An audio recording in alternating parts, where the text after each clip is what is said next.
Hi friends, मैं हूं Shaili and welcome back to my channel. Last वाले वीडियो में मैंने बताई थी कि बच्चों के शरीर में कैल्शियम की कमी क्यों देखी जाती है, बच्चों के शरीर में ये जो कैल्शियम की कमी है कैसे हम दूर कर सकते हैं, और साथ ही में ये भी बताई थी कि कैल्शियम कमी है बच्चों के शरीर में कैसे पता चलेगा, और ये भी बताई थी कि कैल्शियम को एब्जॉर्ब करने में विटामिन डी बहुत अच्छे से ये हेल्प भी करता है।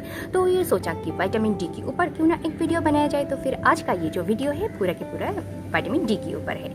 तो विटामिन डी जो है वो ना तो सिर्फ कैल्शियम को एब्जॉर्ब करने में हेल्प करता है, ये क्या करता है कि बोन्स और मसल में मजबूत बनाता है, और साथ ही में जो नर्वस सिस्टम का जो फंक्शन है इसको भी इम्प्रूव करने में हेल्प करता है, और साथ ही में डायबिटिक जो पेशेंट होते हैं उसके डायबिटीज़ को कंट्रोल करने में हेल्प करता है, और हार्ट से जुड़ी बहुत सारी डिजीज़ को ये प्रिवेंट करने में भी हेल्प करता है। इसके साथ साथ विटामिन डी एक ऐसी विटामिन है जो हार्मोन की तरह भी काम करता है, जो हमारी जो साइकोलॉजिकल और जो हमारी फिजिकल हेल्थ है उसको भी कंट्रोल करने में हेल्प करता है। ये इम्यूनिटी को बूस्ट करने में भी काफ़ी हद तक हेल्प करता है। तो फिर देख लिया आप लोगों ने कि विटामिन डी कितनी ज़रूरी होती है।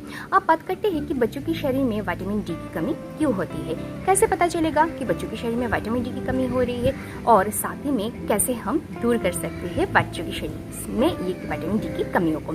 तो फिर फटाफट वीडियो शुरू करेंगे, बट वीडियो शुरू करने से पहले हर बार की तरह एक छोटा सा रिक्वेस्ट है कि वीडियो को एंड तक देखते रहिए ताकि कुछ भी आप मिस मत कीजिए, और साथ ही में वीडियो को अगर पसंद आई है तो लाइक करके शेयर कीजिए, और आप हमारे चैनल पे नए आए हैं तो चैनल को सब्सक्राइब करके बेल आइकन को जरूर हिट कीजिए। तो फिर चलिए वीडियो शुरू करते हैं।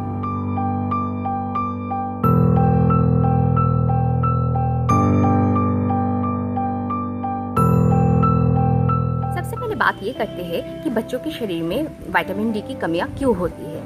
तो लगभग सबको पता है कि सनलाइट जो है, सूर्य की जो किरणें है, धूप है, वो मतलब विटामिन डी की बहुत अच्छे सोर्स होते हैं। तो इससे क्या करता है, बॉडी में विटामिन डी बहुत अच्छे से एब्जॉर्ब हो जाता है। बट आजकल क्या होता है, बच्चे ना बाहर खेलता ही नहीं है, जितना भी गेम्स हो इंडोर में खेलते हैं, ये सब इंडोर गेम है। और साथ ही में जब भी बच्चे बाहर जाते हैं ये कपड़े पहन के, फुल स्लीव पहन के, ऊपर से वो सनस्क्रीन लोशन लगा के जाते हैं ताकि उसका चेहरा काला ना पड़ जाए, उसके चेहरे टैन ना हो जाए। तो इसकी वजह से इसका जो स्किन है वो अच्छे से सनलाइट को ये एब्जॉर्ब नहीं कर पाते हैं, और इस वजह से बॉडी में विटामिन डी की कमी हो सकती है। और कभी कभी होता है कि प्रॉपर डाइट अगर बच्चा ना ले तो फिर उसकी वजह से मतलब खाने में विटामिन डी वाला जो खाना होता है वो ना लेने की वजह से बच्चों में जो है विटामिन कमी की दिखी जाती है। कभी कभी होता है कि जो हमारी जो लीवर है, जो किडनी है, वो मतलब जो विटामिन डी है उसको ना प्रॉपरली एक्टिवेट नहीं कर पाते हैं, और इस वजह से बॉडी में विटामिन डी की कमी दिखी जाती है। कभी कभी जो हाइपोथायराइड की प्रॉब्लम होती है तो इसकी वजह से भी विटामिन डी की शरीर में कमियां होती है। तो ये सब तो कारण है बच्चों के शरीर में, और साथ ही साथ हमारे शरीर में विटामिन डी की कमी क्यों होती है। अब बात करते हैं कि विटामिन डी की कमी है बच्चों के शरीर में, ये कैसे पता चलेगा। सबसे पहले बात है जी, विटामिन डी की कमी की वजह से बच्चों में एक रोग देखी जाती है, उसका नाम है रिकेट। मैं पहले भी बता चुकी हूँ कि कैल्शियम और विटामिन डी एक के ऊपर एक डिपेंड करता है। मतलब विटामिन डी अगर शरीर में कम होगी तो फिर कैल्शियम भी एब्जॉर्ब ठीक से नहीं होगी, इसलिए कैल्शियम और विटामिन डी दोनों के वजह से ही रिकेट जैसी बीमारी हो सकती है। तो फिर अब इससे क्या होता है, जो बच्चों का जो बोन्स है वो सॉफ्ट हो जाता है। कभी अगर बच्चा गिर जाएगा तो फिर उसको फ्रैक्चर टूटने की चांसेस होती है हड्डियाँ, और साथ ही में उसका जो लेग है वो थोड़ा सा राउंड शेप में आ जाता है, मतलब बो लेग जिसको बोलते हैं, वो वाला प्रॉब्लम दिखी जाती है। कभी कभी बच्चा देर से चलना सीखता है, देर से बैठना सीखता है, कभी कभी बच्चों को चलने में प्रॉब्लम हो सकती है, और कभी कभी बैक में पेन हो सकता है, हड्डियों में दर्द हो सकता है, मसल में दर्द हो सकता है। बच्चे बहुत ज़्यादा चिड़चिड़े हो जाता है, मूड स्विंग हो जाता है, कभी कभी मतलब एकदम से गुस्सा हो जाता है, बेमतलब से बहुत ज़्यादा गुस्सा हो जाता है। तो ये भी विटामिन डी की कमी की वजह से हो सकती है। इसके अलावा डिप्रेशन में जा सकते हैं, ये भी एक कारण है विटामिन डी कम होने की। बच्चे थके थके महसूस करते हैं, टायर्ड फील करते हैं और कमज़ोर हो जाते हैं, और इसके साथ साथ गम्स में प्रॉब्लम हो सकती है। कभी कभी देखा जाता है कि 1 से लेकर 1.5 साल बच्चे का एज हो गया है फिर भी उसके दांत नहीं निकल रहा है, तो फिर ये एक रीज़न है शरीर में विटामिन डी की कमी होने की। इसके अलावा हेयर लॉस की प्रॉब्लम हो सकती है, और ये जो विटामिन डी है ये इम्यूनिटी बूस्ट करने में भी हेल्प करता है, तो इसलिए बच्चे बहुत ज़्यादा बीमार पड़ता है। अगर विटामिन डी ठीक से नहीं मिला होगा बॉडी में तो फिर बच्चे बहुत ज़्यादा बीमार भी पड़ेगा।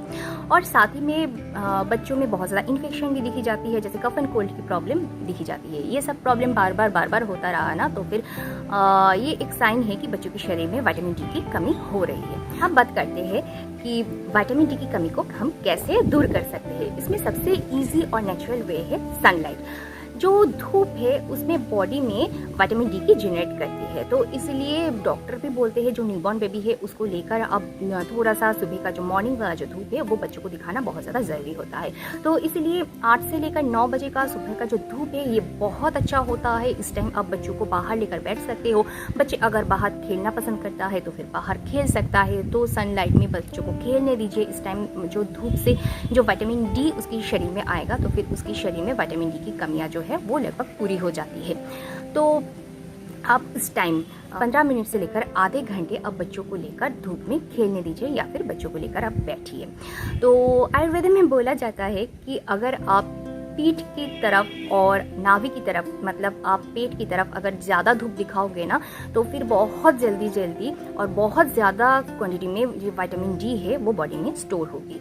तो आप ये भी कर सकते हो, जो विटामिन डी की कमी है वो काफ़ी हद तक ये दूर करता है। इसके अलावा बच्चों के खाने में भी आप कुछ ऐसा वाला डाइट आप शामिल करो जिससे विटामिन डी बहुत अच्छे से मिलती है। जैसे कि आप बच्चों के खाने में एक का शामिल कर सकते हो, एक का जो वाइट वाला पार्ट होता है प्रोटीन वाला पार्ट होता है, बट जो येलो वाला पार्ट होता है पूरा का पूरा वो हेल्दी फैट होता है एंड विटामिन डी इसमें बहुत अच्छे क्वांटिटी में होता है। तो फिर आप ये एक वाला जो वाइट वाला पार्ट है उसके साथ साथ अब जो पीला वाला पार्ट है वो भी आप बच्चों को दे सकते हो। नेक्स्ट, अगर आप नॉनवेज खाते हो तो फिर और एक ऑप्शन है फिश दे सकते हो बच्चों को, जैसे कि सैल्मन हो, टूना हो। ये सब फिश बहुत अच्छा होता है, विटामिन डी रिच होता है, बच्चों के लिए बहुत अच्छा होता है। अगर आपका बच्चा मतलब आप लोग नॉनवेज नहीं खाना पसंद करते हो तो मशरूम दे सकते हो, मशरूम भी बहुत अच्छा सोर्स होता है। इसके अलावा आप ड्राई फ्रूट दे सकते हो बच्चों को, मतलब बादाम जो है, वॉलनट जो है, ये बहुत अच्छा होता है, विटामिन रिच तो होता ही है। इसके साथ साथ एंटीऑक्सीडेंट भी होता है जो हमारे शरीर की जो फ्री रेडिकल्स है उसको किल करने में, मतलब उसके साथ फाइट करके हमारे शरीर को और भी बेटर बनाने में हेल्प करता है। और ये फ्री रेडिकल ये सब ना मतलब कैंसर जैसी बीमारी का भी जन्म देता है, तो फिर इससे प्रिवेंट करने में भी बहुत हद तक हेल्प करता है। बादाम और एग के ऊपर तो पूरा मेरा डेडिकेटेड वीडियो है, आप चाहो तो वो वाला वीडियो देख सकते हो, मैं लिंक डिस्क्रिप्शन बॉक्स में दे दूंगी। आप बच्चों को ऑरेंज दे सकते हो, ऑरेंज में विटामिन सी के साथ साथ विटामिन डी भी अच्छे से मिल जाती है, तो फिर बच्चों को ऑरेंज भी आप दे सकते हो। तो बच्चों को अब जितनी भी हो सके डेयरी प्रोडक्ट आप दे सकते हो, दूध दे सकते हो, दही दे सकते हो, छाछ दे सकते हो, पनीर दे सकते हो, चीज़ दे सकते हो। तो बच्चों को अगर आप दूध दोगे ना तो फिर मलाई वाला जो दूध है वो आप बच्चों को दीजिए, तो फिर वो और भी अच्छा ऑप्शन हो जाता है, मतलब इसमें विटामिन डी और भी ज़्यादा क्वांटिटी में होता है। इसके अलावा आप घी दे सकते हो, आप मक्खन का यूज़ कर सकते हो, और कर्ड एक ऐसी मतलब चीज़ है इसमें न्यूट्रिएंट से भरपूर होता है कर्ड, तो इसमें विटामिन डी के अलावा बी विटामिन भी होता है और साथ में बहुत सारे मिनरल्स भी होते हैं। तो इसके अलावा आप बच्चों को लीफी वेजिटेबल जो होते हैं, ग्रीन लीफी वेजिटेबल वो दे सकते हो, जिसमें पालक है, जिसमें बथुआ है, जिसमें मेथी के पत्ते हैं, वो बच्चों को दे सकते हो। आप बच्चों को वेजिटेबल्स में कैरेट दे सकते हो, ये भी बहुत अच्छे सोर्स होते हैं। फिर आप बच्चों को जो होल ग्रेन होते हैं, मल्टी ग्रेन होते हैं, जिसमें अब गेहूँ होता है, रागी होता है, ये भी बहुत अच्छा होता है, आप बच्चों को दे सकते हो। कॉड लिवर ऑयल जो होता है, एक सामुद्रिक मछली जो होता है उसके लिवर से बनाया जाता है एक ऑयल बोला जाता है उसको, कॉड लिवर ऑयल, वो भी बच्चों के लिए बहुत अच्छा होता है। विटामिन डी की ऑप्शन मतलब उसमें बहुत अच्छे सोर्स होते हैं विटामिन डी के।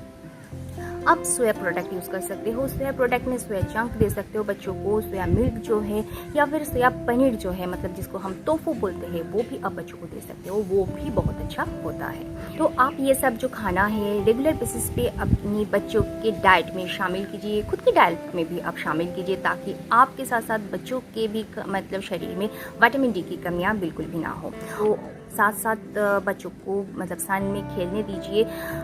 धूप में खेलेगा बच्चा तो फिर विटामिन डी ऑटोमेटिक उसके शरीर में स्टोर होगा और कैल्शियम की कमी भी साथ साथ नहीं होगी। और आप शायद नोटिस किया होगा कि बच्चे के जन्म के बाद डॉक्टर ने शायद आपको विटामिन डी की कुछ ड्रॉप्स वगैरह दिया होगा।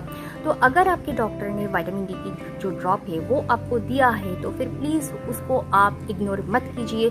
आप वो वाला जो ड्रॉप है आप रेगुलर बेसिस पे जैसे जैसे डॉक्टर बोलते हैं वैसे वैसे आप बच्चों को दीजिए, क्योंकि सिर्फ एक सनलाइट काफ़ी नहीं होता है बच्चों के लिए। तो आप सोचोगे कि इनफ उसको सनलाइट मिल रहा है तो इसलिए वो वाला जो मतलब ड्रॉप है आप इग्नोर कर जाओ, बट प्लीज़ ऐसा मत कीजिए। आपके डॉक्टर आपको दे रहा है तो फिर इसका मतलब बहुत ज़रूरी है, तो फिर इसलिए जैसे जैसे आपको डॉक्टर बताते हैं आप वैसे वैसे ही बच्चों को ड्रॉप दीजिए, उसको इग्नोर मत कीजिए।